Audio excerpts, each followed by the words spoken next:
The smell of coffee filled Café Lumière as customers talked quietly. At a corner table, a girl around 10 sat alone, reaching for a Braille menu that wasn't there. Her small hands shook. Her eyes were covered by dark sunglasses. "Mommy, come back soon," she whispered over and over. Jade Robinson, a 26-year-old waitress, watched from behind the counter. She knew fear when she saw it.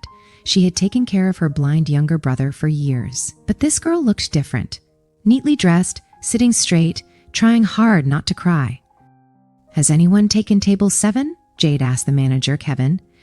"VIP table. Wait for Mrs. Bennett," he muttered while scrolling on his phone.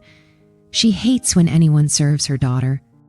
Mrs. Bennett, Victoria Bennett, one of the richest and most feared CEOs in the country. "It's been 20 minutes, Jade insisted. "The girl is scared." "You're on probation," Kevin snapped. "Don't cause trouble."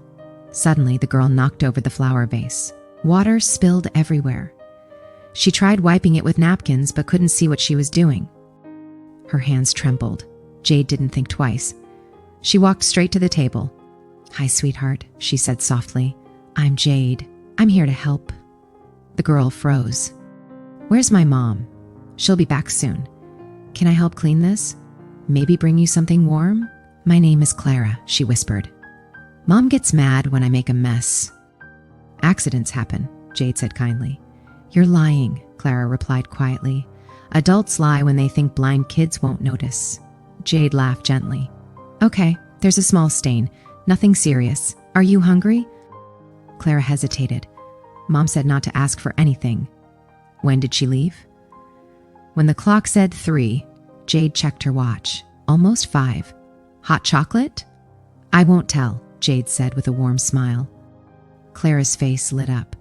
Jade brought chocolate, a sandwich, and cookies. She explained every item and guided Clara's hands gently, the same way she helped her brother. "You describe things differently," Clara said between bites. "Most people talk to me like I'm stupid." "My brother is blind," Jade replied. "You're not stupid. You're amazing." For 15 minutes, the scared little girl became bright and happy again. Neither of them noticed the black Mercedes outside. Inside the car sat Victoria Bennett, watching everything through the window. Her cold eyes tracked every move Jade made. When she finally entered, Kevin ran to her, panicking. She ignored him. She walked straight to Jade. "Jade Robinson?" she asked, voice icy. Jade froze. "Yes, ma'am. I see you fed my daughter." "Mommy," Clara said happily. "Jade was so nice." Victoria stared at the empty plate. "How much do I owe?" "Nothing," Jade said firmly. "It's on the house." Silence fell across the entire cafe. Everyone watched. "Very well," Victoria said and left with Clara. As she walked away, Jade heard Clara whisper, "Can we come back tomorrow?" Kevin stormed toward Jade. "My office." Now, Jade knew she was fired.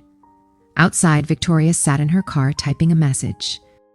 "Find everything on Jade Robinson." By morning, that night, Jade sat in her tiny apartment holding her resignation letter. Bills surrounded her. Her landlord's eviction notice lay on the table. Her phone rang. It was her younger brother, Daniel. "Don't give up," he said softly. "You always said everything happens for a reason." Before Jade could answer, the intercom buzzed. "Miss Robinson," a woman said. "I'm Margaret from Bennett Technologies. Mrs. Bennett requests a meeting tomorrow at 9 a.m. The next morning, Jade walked into the massive glass building. Everyone wore expensive suits while she wore her best thrift store dress. Victoria stood in a conference room overlooking the city.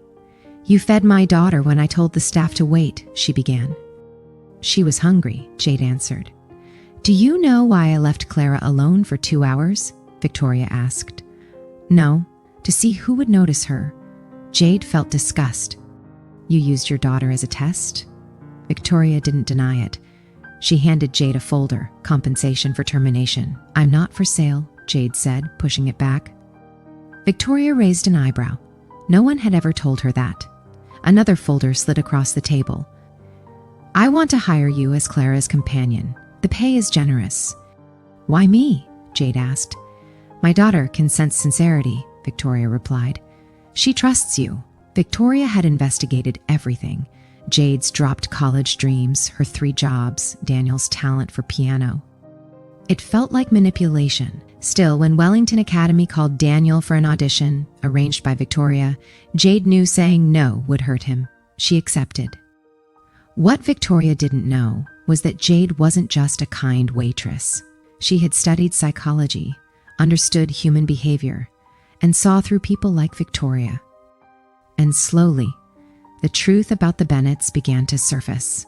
Jade discovered a hidden diary, old news reports, and sealed court documents. Victoria had caused the accident that blinded Clara and used her wealth to bury the story. Jade confronted Victoria.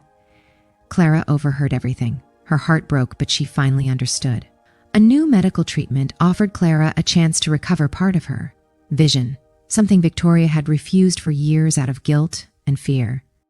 "I want to try the treatment," Clara said bravely.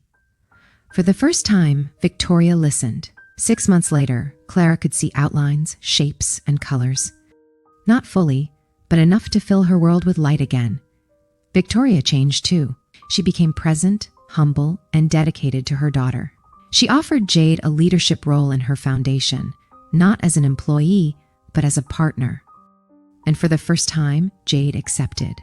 A waitress with nothing had changed an entire powerful family simply by being herself.